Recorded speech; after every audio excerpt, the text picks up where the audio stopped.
Data link layer,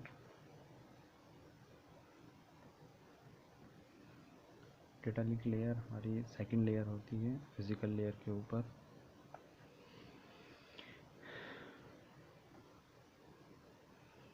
physical data link layer जो होती है वो रिसीव करती है services from physical layer.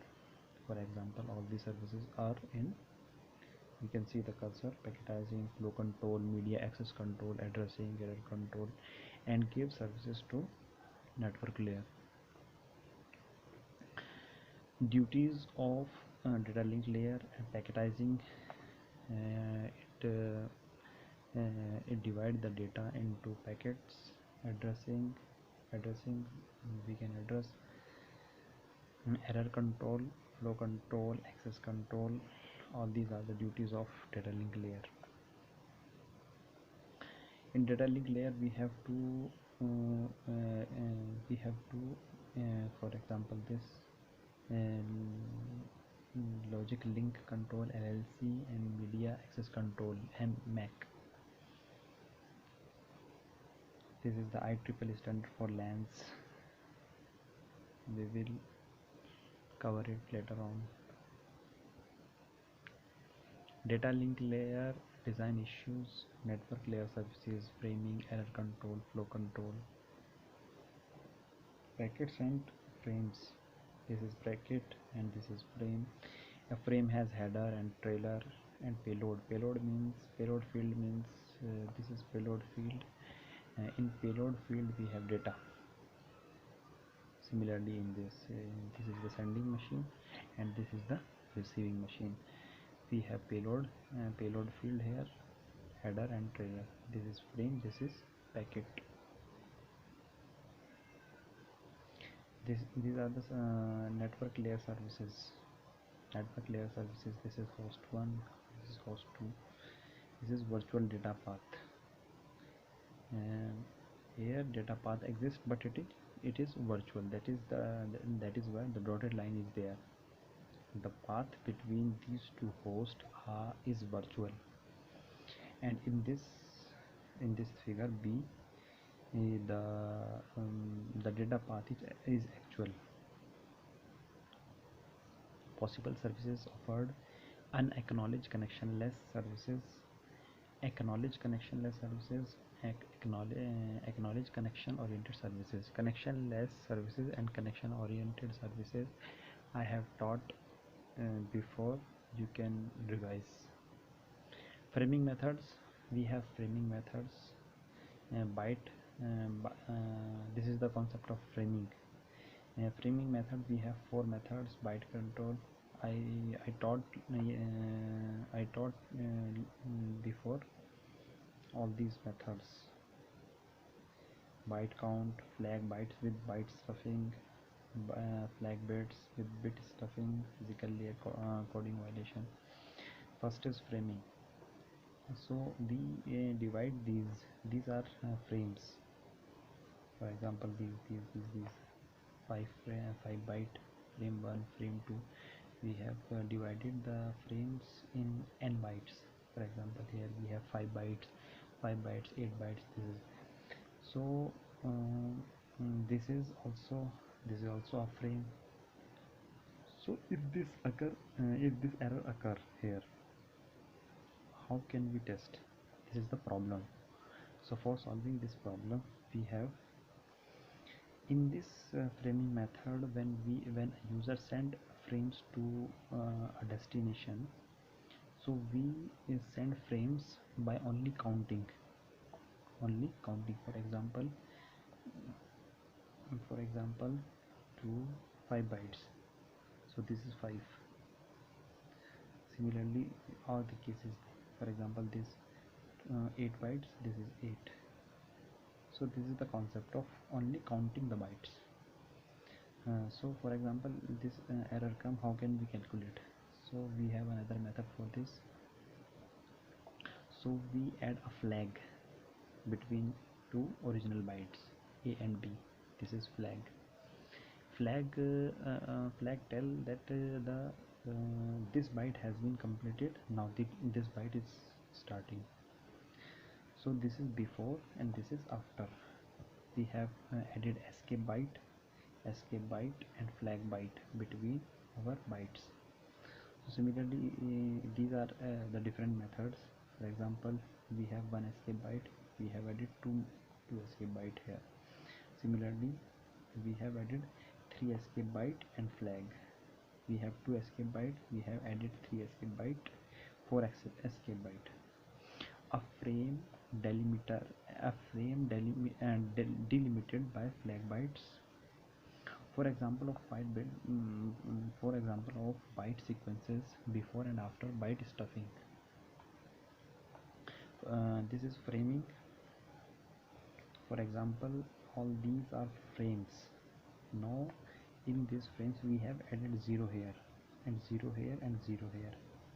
Here we have inserted 0 0 0 stop byte, extra byte for the error control. Now our byte become this. Here this bit stuffing the original data, the data as they appear on the line, the data as they are stored in the receiver memory after destuffing. When we send, we stuff bytes 0 0 0 here in between the frames. After receiving at the destination end, these stuff bytes have been removed, that is de-stuffing. Flow control. What is flow control? Flow control coordinates the amount of data that can be sent before receiving acknowledgement. Amount of data that can be sent before receiving acknowledgement. जितना data हम भेज सकते हैं किससे पहले, acknowledgement से पहले. Acknowledgement क्या होता है, जैसे फॉर एग्जांपल हम कोई चीज़ भेजते हैं, हाँ, तो वहाँ से हमें कोई एक ऐसा मैसेज मिले जिससे हमें पता लग जाए कि हमारा मैसेज सेंड हो चुका है. फॉर एग्जांपल व्हाट्सएप में भी ऐसा होता है, डबल चेक आ जाता है, ठीक है, तो उससे पता लगता है कि हमारा मैसेज सेंड हो चुका है.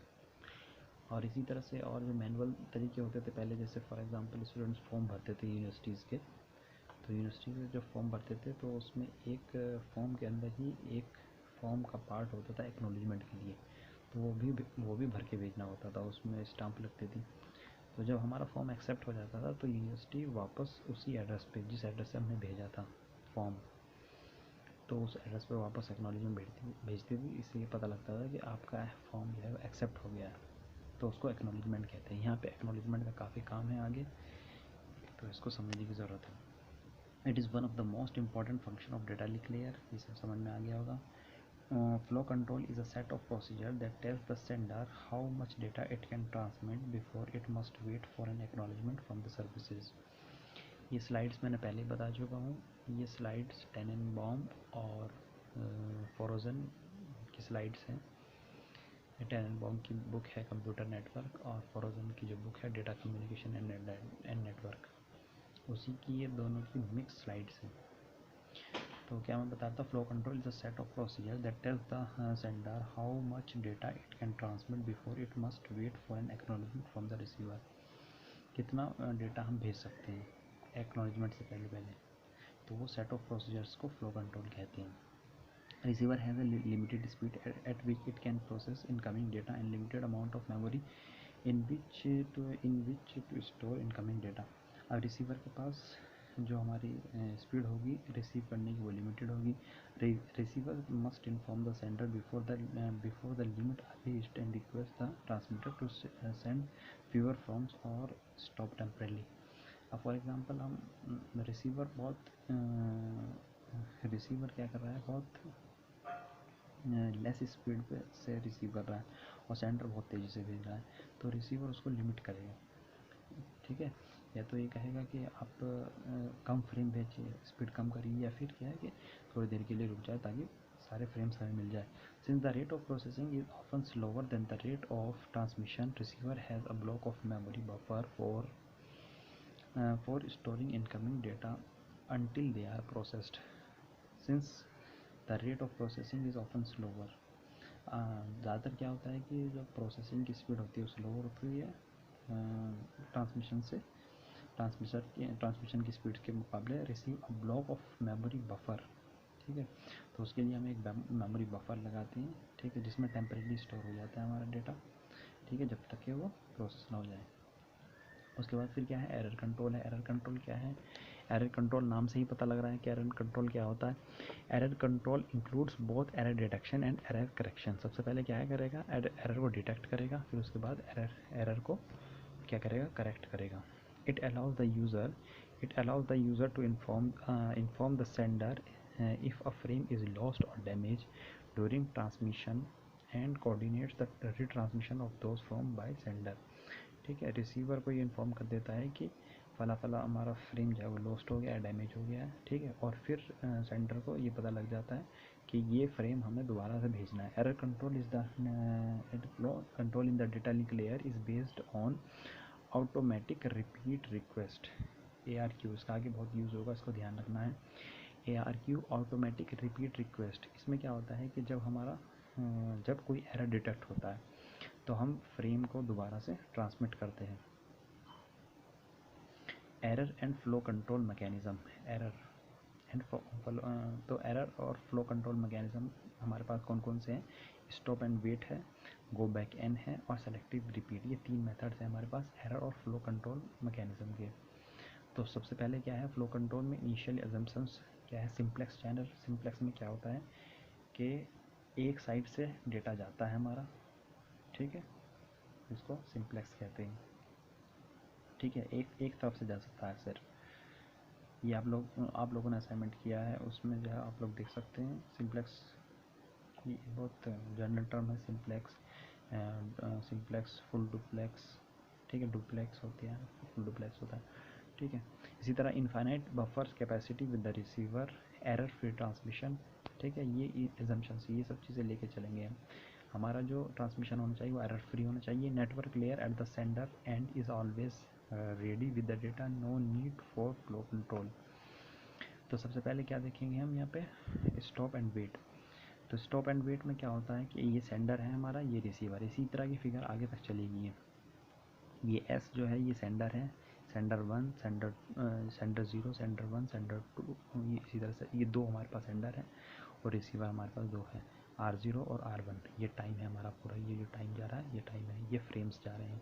और ये फ्रेम, जब ये फ्रेम इधर चला गया है तो ये फ्रेम जैसे ही गया तो रिसीवर ने इसको एक्नॉलेजमेंट भेजा है कि मुझे फ्रेम मिल गया। फिर इसने दूसरा फ्रेम भेजा है तो रिसीवर इसको फिर दूसरा एक्नॉलेजमेंट भेजेगा कि मुझे फ्रेम मिल गया है।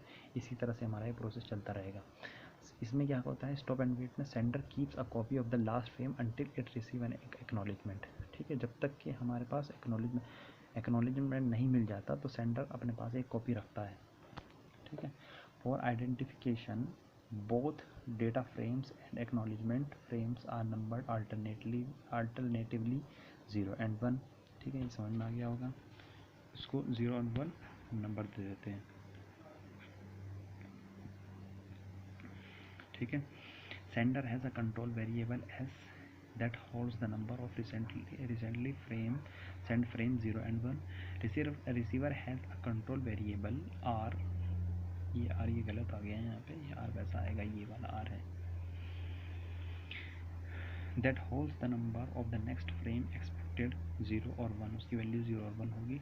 Sender start a timer when it sends a frame if an acknowledgement is not received within the allotted time period. The sender assumed that the frame was lost or damaged and resend it, ठीक है। Sender क्या करता है, एक timer start कर देता है when it send a frame, जब वो सेंड करता है frame. If N acknowledgement is received, if N acknowledgement is not receive with in allotted time, the sender assume the frame was lost और damage and resend it, ठीक है। वो एक time limit उसने रख दी है कि इतनी देर में अगर उसके पास पहुंच गया, ठीक है, इतनी देर में यानी कि एक्नॉलेजमेंट आ गया, ठीक है, अगर नहीं आ गया तो दोबारा से भेज देगा। Receiver sends only positive acknowledgement, receiver क्या करता है, सिर्फ पॉजिटिव एक्नॉलेजमेंट भेजता है, PACK भी बोलते हैं इसको। If the frame is intact, यानी कि अगर हमारे पास फ्रेम आ गया। Acknowledgement number always defines the number of the next expected frame. Stop and wait ARQ automatic repeat request, ये मैं पहले बता चुका हूँ, ठीक है। अगर कोई हमारा एरर डिटेक्ट होता है तो ये दोबारा से भेजता है, उसको ARQ बोलते हैं। लॉस्ट एक फ्रेम, लॉस्ट एक्नॉलेजमेंट फ्रेम, ये हमारा सेंडर है, रिसीवर है, फ्रेम बिल्कुल सेम टू सेम वही फिगर है। यहाँ पे क्या हुआ है, यहाँ पे फ्रेम 1 है, ये लॉस्ट हो गया, तो उसमें क्या करते हैं ये देखते हैं। When a receiver receive a damage frame it discarded and keep its value of R, ठीक है, उसकी वैल्यू रख लेता है, ठीक है, और उसको डिस्कार्ड करते हैं। After the timer at the sender expire another copy of frame is of frame 1 is sent, ठीक है। फिर उसके बाद क्या होता है कि जब उसको वो फ्रेम नहीं मिला है तो उसकी दूसरी कॉपी उसको after the timer at the centre expire, जब सेंटर का टाइमर एक्सपायर हो जाता है वो उसकी दूसरी कॉपी भेज देता है। जैसे मैंने पहले बताया था, जैसे सेंटर जब भेजता है कोई कॉपी तो उसका एक टाइम लिमिट रखता है, ठीक है, मैं पहले बता चुका हूँ उसको, आप उसको पीछे करके देख सकते हैं वीडियो को, ठीक है। Stop and weight lost acknowledgement frame, ठीक है, हमारा जो एक्नॉलेजमेंट लॉस्ट हो जाता है उसका क्या प्रोसीजर होता है, तो उसमें देखते हैं हम क्या होता है। सेंडर है, रिसीवर है हमारे पास, ठीक है। If the sender receive a damage acknowledgement it discard it's, ठीक है। अगर जो सेंडर ने जो भेजा था और वो एक्सपेक्ट कर रहा था एक्नॉलेजमेंट, तो उसके पास डैमेज एक्नॉलेजमेंट आया तो उसको डिस्कार्ड कर देता है। When the timer of the sender expire the sender retransmit frame 1, ठीक है, तो वो क्या करता है, फ्रेम 1 को दोबारा ट्रांसमिट करता है। Receive has already receive the frame 1 and expected to receive frame 0 R 0, therefore it discard the second copy of the frame 1। तो क्या करता है कि रिसीवर के पास आ चुकी है उसकी कॉपी, तो वो उसकी कॉपी को डिस्कार्ड कर देता है और एक्नॉलेजमेंट दोबारा भेज देता है, ठीक है। Stop and wait delayed acknowledgement frame, the acknowledgement can be delayed at the receiver और ड्यू टू सम प्रॉब्लम्स, तो एक्नॉलेजमेंट डिले हो सकता है receiver due to some problem. It is received after the timer for frame 0 has expired. अब हमारे पास क्या है कि यहाँ पे एक्नॉलेजमेंट में डिले हो रहा है, एक्नॉलेजमेंट में क्या हो रहा है, डिले हो रहा है। Sender retransmitted the acknowledgement can be delayed at the receiver or due to some problem. It is received after the time from frame 0 has expired. Sender retransmitted a copy of frame 0, however r is equals to 1 means receiver expect to see frame 1. Receiver discard the duplicate frame 0. Sender receive two acknowledgements, it discard the second acknowledgement, ठीक है। इसमें क्या होता है कि हमारे पास जो frame 1 था वो हमारा करप्ट हो गया है, नहीं पहुंच पाया, उसका ये पूरा का पूरा प्रोसीजर है। पिग्गीबैकिंग क्या होता है, देखो पिग्गीबैकिंग क्या होता है, a method to combine a data frame with acknowledgement. Station A and B both have data to send. Instead of sending separately, station A send a data frame that include an acknowledgement. Station B does the same thing. Piggybacking saves the bandwidth. देखो क्या होता है इसमें कि जैसे ही sender हमारा, इसमें दोनों तरफ क्या होता है, देखो इधर रिसीवर भी है, सेंडर भी है, इधर भी सेंडर है और रिसीवर है दोनों तरफ। अब इसमें क्या होता है कि हम जब फ्रेम 0 भेज रहे हैं, फ्रेम 0 जब भेज रहे हैं तो उसके साथ साथ क्या है कि ये रिसीवर एक्नॉलेजमेंट भी भेज देता है, ठीक है। अब जब ये सेंडर क्या है, फ्रेम 0 भेजेगा तो ये आर एक्नॉलेजमेंट भेज देगा। तो इससे क्या होता है कि जब हमारा फ्रेम जा रहा है उसके साथ एक्नॉलेजमेंट भेज देते हैं, तो यही पिग्गीबैकिंग कहलाता है हमारा। तो इस प्रोसेस को इसमें क्या होता है कि हमारी बैंडविड्थ सेव होती है, डबल हमें एक्नॉलेजमेंट और फ्रेम सेपरेटली नहीं भेजने पड़ते। इसके डिसएडवांटेजेस क्या है, disadvantages of stop and wait. In stop and wait at any time at any point in time there is only one frame that is send and waiting